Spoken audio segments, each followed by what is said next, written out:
Hey everyone, welcome back to another video. আমি আবারও একটা নতুন রান্না নিয়ে চলে এসেছি। তো রান্নাটা এবার হচ্ছে খুব ইন্টারেস্টিং। আমি আইটেমটা বলবো না, আপনারা শেষ অবধি ভিডিওটা দেখলে বা পুরো রেসিপিটা দেখলে বুঝতে পারবেন। খুব একটা বেসিক আইটেম, কিন্তু সেটা দিয়ে একটা ইন্টারেস্টিং রেসিপি আমি বানাবো। তো চলুন আমরা রান্নাটা দেখে নিই। লোটে মাছের ঝুড়ো বানাতে প্রথমেই আমাদের লাগছে 400 গ্রাম মতন লোটে মাছ, যেটা আমি একটু ভিনেগার আর একটু লেবুর রস মাখিয়ে রেখে দিয়েছি। তারপরে সবজির মধ্যে আমার লাগছে একটা ছোট আলু কুচি, একটা ছোট পটল কুচিয়ে রেখেছি, মিডিয়াম সাইজের একটা বেগুন কুচিয়ে রেখেছি, বড় সাইজের একটা পেঁয়াজ কুচো, 10 কোয়া রসুন কুচো আর 4টে কাঁচা লঙ্কা। রান্নাটা আমার সর্ষের তেলে হবে। তো চলুন আমরা রান্নাটা স্টার্ট করে নিই। এখানে আমি কড়াইটা বসিয়ে দিয়েছি, দিয়ে 5 চামচ, বড় চামচে 5 চামচ মতন আমি এখানে সর্ষের তেল অ্যাড করেছি। এই রান্নাটা একটু বেশি সর্ষের তেল লাগে। তেলটা গরম হলে আমি একে একে সবকিছু অ্যাড করে দেবো।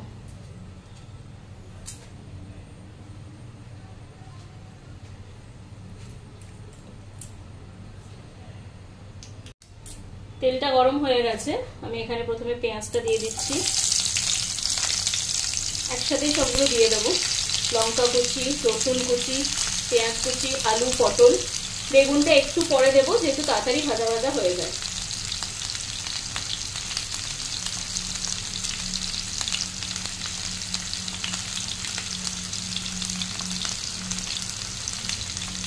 সবগুলো দিয়ে দিয়েছি, এবার একটু ভালো মতো ফ্রাই করে নেবো।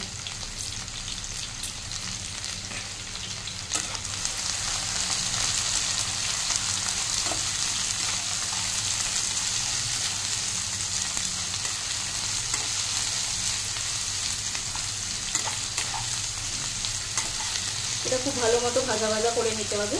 তো এটা কিছুক্ষণ ভাজা ভাজা হয়ে যাক, তারপরে আমি নুন, হলুদ, মশলাগুলো অ্যাড করবো আর বেগুনটাও দিয়ে দেবো। আলু, পটল, পেঁয়াজ এগুলো একটু ভাজা ভাজা হয়েছে, এবার আমি বেগুনটা অ্যাড করে দিচ্ছি। নুনটা দেওয়ার আগেই আমি বেগুনটা দিয়ে দিলাম। এবার আমি নুন দেব, হলুদ দেব আর বাকি মশলাগুলো আমি দিয়ে দেবো।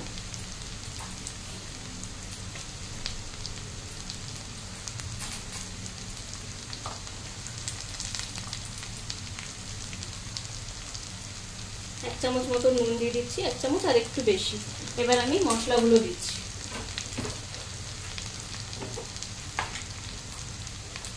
দিয়ে দিচ্ছি হলুদ গুঁড়ো,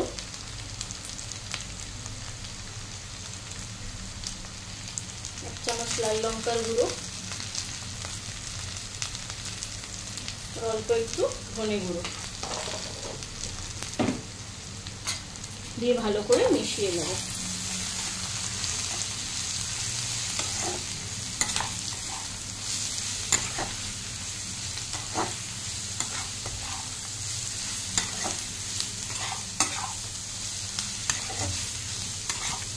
এই সময় আমি মাছগুলোকে দিয়ে দেবো, তাহলে কি হবে, মাছগুলো থেকে যতটা জল বেরোবে সেই জলেই সবজিগুলো সেদ্ধ হয়ে যাবে। তো আমি মাছগুলো একে একে দিয়ে দিচ্ছি।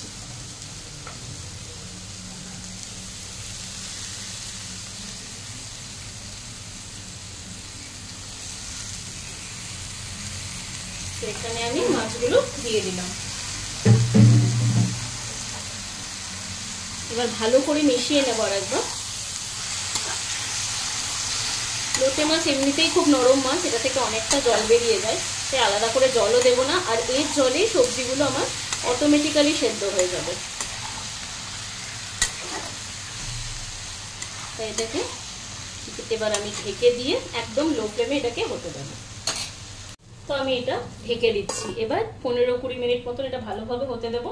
অটোমেটিক্যালি মাছগুলো সেদ্ধ হয়ে জল বেরিয়ে মাছের কাঁটাগুলো উপরে চলে আসবে, সেটা আমি তুলে নেবো। আপনারা চাইলে রাখতেও পারেন, মুখে দিলে অনেক সময় অনেকে না ভালো লাগলে সেটা সরিয়ে নিতে পারে। তো চলুন এটা হতে থাক। তো এটা 15-20 মিনিট পর আমি এবার ঢাকনাটা সরিয়ে দেখবো সবজিগুলো কতটা সেদ্ধ হয়েছে।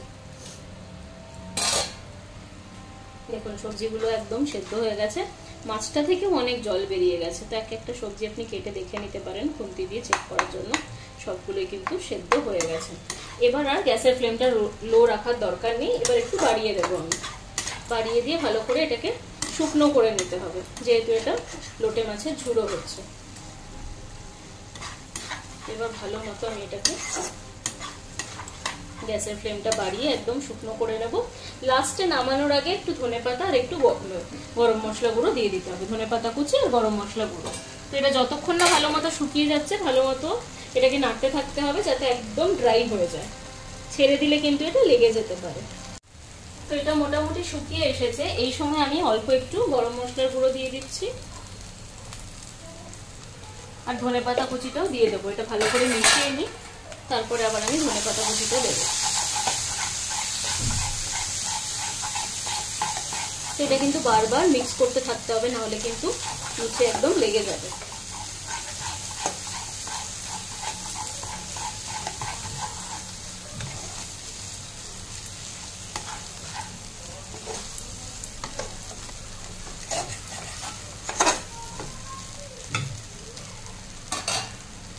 এবার এটাতে আমি ধনেপাতা কুচিটা দিয়ে দিচ্ছি।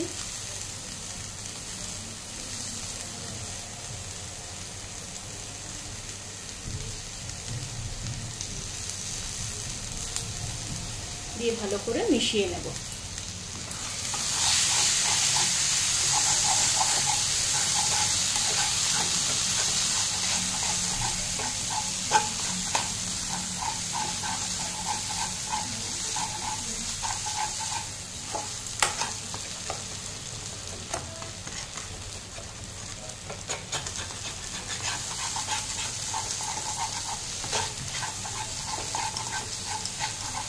এটাকে আবারও ভালো করে একদম শুকনো করে নেব, তারপরে আমি এটাকে সার্ভ করে নিয়ে আপনাদের দেখাচ্ছি। তো দেখুন আমার লোটে মাছের ঝুড়ো একদম রেডি। এবার এটা আপনারা গরম ভাতের সাথে এনজয় করুন, এটার সাথেই সবচেয়ে বেশি ভালো লাগে। তো আপনারা অবশ্যই বাড়িতে ট্রাই করবেন আর আমাকে জানাবেন আপনাদের কেমন লাগলো। আমার চ্যানেলটাকে লাইক করবেন, শেয়ার করবেন, সাবস্ক্রাইব করবেন, ফ্রেন্ডস আর রিলেটিভসের মধ্যে অনেক বেশি শেয়ার করে দেবেন। সবাই খুব ভালো থাকবেন, সুস্থ থাকবেন, বাই বাই।